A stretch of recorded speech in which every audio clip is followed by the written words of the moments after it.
Finally, the Dakota marker. Number 1 North Dakota State up against number 2 South Dakota State in Brookings. Unfortunately for the Jackrabbits, starting quarterback Chase Mason was unavailable due to injury. There it is in all of its quartzite glory, the Dakota marker itself. Jacks go 3 and out on the first drive. 4th and goal from the 1 for the Bison. Cole Payton in for the touchdown. Jacks offense struggling without QB1. Cole Payton, how about a deep pass to the man himself, Bryce Lance, for 26 yards. That sets up a 2-yard score, 21-0 already for the Bison. Then Luke Marble makes this really nice throw to Lofton Ogroski, who makes an even better touchdown catch from 17 yards out. Jacks trying to get some momentum, but the backbreaker, Cole Payton, scrambles for a 57-yard touchdown. 4 touchdowns from Payton in the first half, and it was 31-7 at half. The Bison remain unbeaten, 8-0 on the year. South Dakota State takes their first loss. Meanwhile, number 8 North Dakota clobbers Indiana State. Jerry Kaminsky with 5 total touchdowns. In Division II, UMary loses 54-32 to Minnesota Duluth on the road. Minot State falls to Sioux Falls at home, 24-17. Dickinson State loses their 6th straight against Valley City State. Vikings win that one 29-21. To the 9-man football state playoffs, Kidder County hosting MLS in the first round. But it's the road team that would get on the board first. Mavericks Eli Unlin with the catch.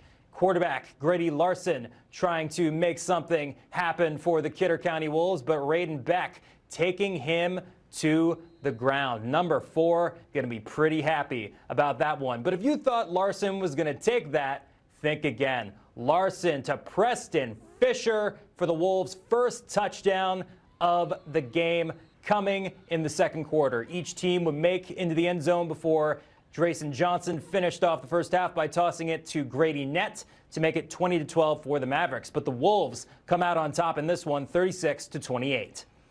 Third seed Linton HMB out to an 8-0 lead early in the first quarter against Lewis and Clark. Second Longhorn drive of the game ends the same way the first one did. Ball pops out. Larry Umber falls on it to force a turnover, giving the Lions all the momentum. As a result, Lions move the ball quickly. Justin Bosch hits Carson Wagner wide open on the left side. He goes through a defender, reaches the end zone. Next score coming from the legs of the QB just outside the red zone. Bosch slices and dices through the defense, making it 20-0 with the score.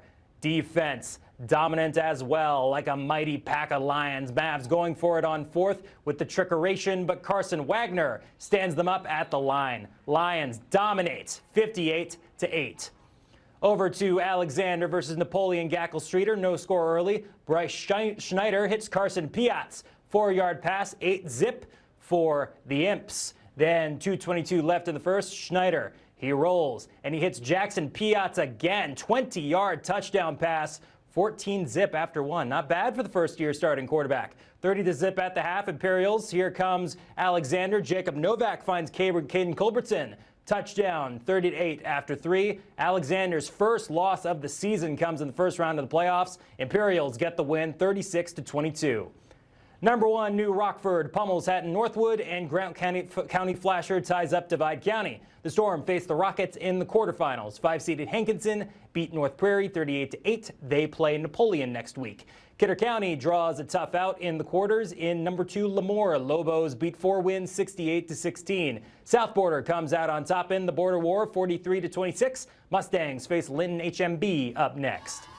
Now to the A-State playoffs. Defending state champs from Velva hosting Southern McLean. Aggies up 6-zip, knocking on the door. Logan Vincent pushes the lead to 12. Southern McLean trying to get something going. Joshua Lanning finds Ethan Rederath. He gets the first down. Drive comes up empty for the Rough Riders. Second quarter, Velva DAG back with it. Aggies go back to Logan Vincent. Finds a gap, and it's off to the races. 63-yard touchdown for the juniors.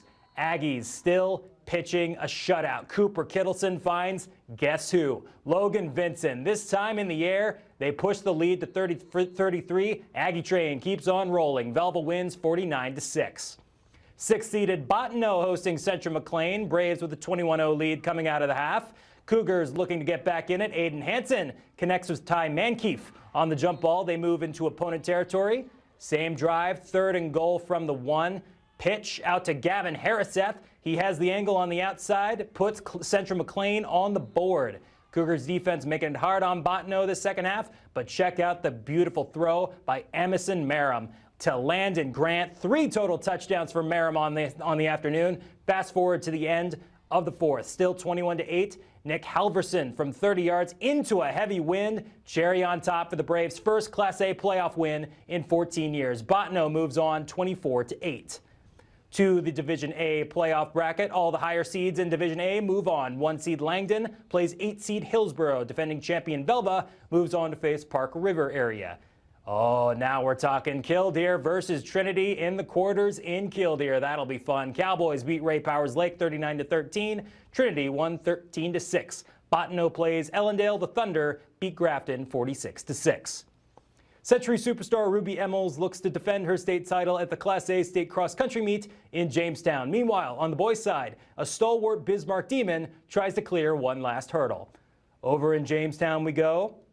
Ladies get the first kick of the can. Hillsborough and their star Claire Grindy repeated yesterday in Class B. We had more of that in Class A. Emmels, with big brother Will in attendance, takes first place at 17 minutes and 6.9 seconds. At another state title to Ruby's already vast collection. Williston repeats as team champs. Century takes second, and the Demons take third. Harley Jeannot from Williston finishes third. On to the boys' side. Now, how good do you think this feels? Owen Hintz, a runner-up the last 2 years, takes first place for his first individual cross-country state title. That's how you finish your senior season with a bang, and his fellow Demons did pretty well behind him as well. That's a three-peat for Bismarck High. Williston and Century take third and fourth.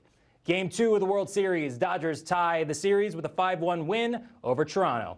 We'll be right back after this.